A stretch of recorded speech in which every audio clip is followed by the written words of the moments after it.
India's National Security Advisor, participated in NSA meeting at a group known as Colombo Security Conclave. Please note, very important for the exam, Colombo Security Conclave. तो ये किससे deal कर रहा है? ये एक regional organisation से deal कर रहा है। तो थोड़ा जान लेते हैं कोलंबो सिक्योरिटी कॉन्क्लेव के बारे में।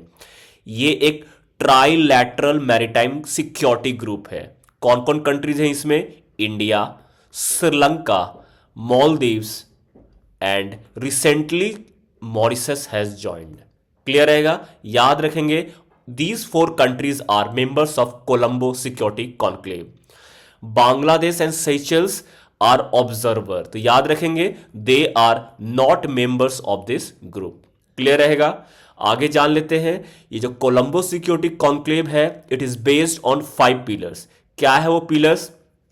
पहला, मैरीटाइम सिक्योरिटी एंड सेफ्टी। हमें पता है कि जो इंडियन ओशन है वो major sea lines of communication है, जहां पे international cargo ship international trade carry करते हैं। क्लियर रहेगा? तो इन शिप्स को क्या करना है? बचाना है अटैक से। जैसे रिसेंटली रेड सी और इंडियन ओशन में हाउदी रेबल्स के द्वारा ड्रोन अटैक किया गया। और किस तरह के प्रॉब्लम्स आती है? जैसे कि पायरेसी। पायरेट्स क्या करते हैं? अटैक करते हैं शिप्स पे और उनसे क्या डिमांड करते हैं? रैंसम। क्लियर रहेगा? अगला पिलर क्या है? HADR, humanitarian assistant disaster relief. जैसे क्या? जैसे कि सुनामी, जैसे कि पैंडेमिक कोविड-19। क्लियर रहेगा? Combating trafficking and transnational organised crime. हमें पता है कि ओशन के थ्रू क्या होता है, ये ड्रग कॉरिडोर भी बन सकता है और जहां से क्या हो सकता है? Trafficking of drug. इस तरह के ड्रग ट्रैफिकिंग को क्या कहते हैं? Narco terrorism. इस तरह के टर्म से आप क्या रहेंगे? फैमिलियर। हमने पहले ही पढ़ रखा है अर्लियर करंट अफेयर्स के वीडियो में कि जो ड्रग कॉरिडोर, फेमस जो ड्रग कॉरिडोर है, एक है गोल्डन ट्राइंगल और एक है गोल्डन क्रीसेंट। क्लियर रहेगा? पीलियस क्या कहता है इसका? Two also for cyber boosting cyber security and protection of critical infrastructure. Critical infrastructure में क्या हो जाएगा? जैसे भारत के न्यूक्लियर इंस्टॉलेशन, जो एटॉमिक पावर प्लांट्स हैं। क्लियर रहेगा? इसका सेक्रेटेरिएट कहां है? कोलंबो में है, याद रखेंगे। अदर पर्पस क्या है इसका? इसका पर्पस है सपोज टू काउंटर चाइना। आपको पता है चाइना का स्ट्रिंग ऑफ पर्ल्स पॉलिसी है, क्या करने के लिए? टू घेराव इंडिया फ्रॉम ऑल साइड्स। जैसे कि इस पिक्चर में आप देख सकते हैं, चाइना सारे तरफ से क्या कर रहा है? इंडिया को क्या कर रहा है? इनसर्कल करने की कोशिश कर रहा है। बांग्लादेश में चिटागोंग पोर्ट में इन्वेस्टमेंट कर रहा है। उसी तरह अगर म्यांमार में जोड़ ले तो यहां पे क्याओपाऊ पोर्ट में इन्वेस्टमेंट कर रहा है। उसी तरह इधर अफ्रीका के जिबूटी में भी पोर्ट में, मालदीव्स के मराव पोर्ट में भी वो इन्वेस्ट कर रहा है।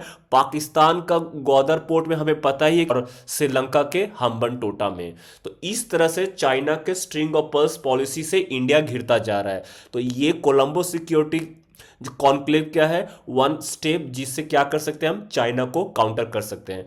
बट आपको पता है रिसेंटली मालदीव्स में इलेक्शन हुए हैं और वहाँ के न्यूली इलेक्टेड जो प्रेसिडेंट है मोहम्मद मुइजू, वो प्रो चाइना है और कह सकते हैं एक तरह से एंटी इंडिया है, जिससे जियो पॉलिटिक्स इस रीजन में चेंज हो गया है। क्लियर रहेगा? आगे जान लेते हैं इसका क्या पर्पस है। इसका पर्पस है सिनर्जी विथ सागर एंड महासागर। हमें पता है सागर का फुल फॉर्म क्या है? Security and growth for all in the region. उसी तरह इंडियन नेवी ने इसको क्या कर दिया? रिवैम्प कर दिया है और नया नाम दिया है महासागर। महासागर का फुल फॉर्म क्या है? Maritime heads and security and growth for all in the region. Clear रहेगा? तो ये भी उससे क्या है? सिनर्जी है। और हमें पता है कि Bharat many other regional blocks का भी मेंबर है। जैसे क्या? जैसे कि बिम्स्टेक। इसका फुल फॉर्म क्या है? Bay of Bengal Initiative for Multi Sectoral Technical and Economic Cooperation. उसी तरह भारत किसका मेंबर है? क्वाड का। क्वाड भी एक क्वासी सिक्योरिटी समिट है या डायलॉग है, जिसमें India along with US, Japan और ऑस्ट्रेलिया है। और इंडिया किस रीजनल ब्लॉक का मेंबर है? इंडिया सार्क का मेंबर है। इंडिया G20 का भी मेंबर है। इंडिया इब्सा IBSA का मेंबर है, जिसका फुल फॉर्म है India Brazil South Africa. India SCO का मेंबर है, Shanghai cooperation organisation. Shanghai cooperation organisation में याद रखेंगे India and Pakistan both were added in the year 2015। उसी तरह इंडिया मेकोंग गंगा कोऑपरेशन का भी मेंबर है। इनफैक्ट इंडिया के गैंगटिक रिवर पे नाम पड़ा हुआ है, इसको MGC करेंगे। इंडिया +5 आसियान मेंबर्स इसके मेंबर हैं। India along with this BBIN का मेंबर है। बांग्लादेश, भूटान, इंडिया, नेपाल कॉरिडोर का भी मेंबर है। तो इसके अलावा इंडिया किस चीज का मेंबर नहीं है, नॉट अ मेंबर, जैसे कि Asia Pacific economic plus ASEAN का मेंबर नहीं है, याद रखेंगे। उसी तरह इंडिया OECD का मेंबर नहीं है। उसी तरह India TPP Trans Pacific Partnership, उसका भी इंडिया मेंबर नहीं है। तो please note some of the important regional sub regional organisation of which India is a member as well as not.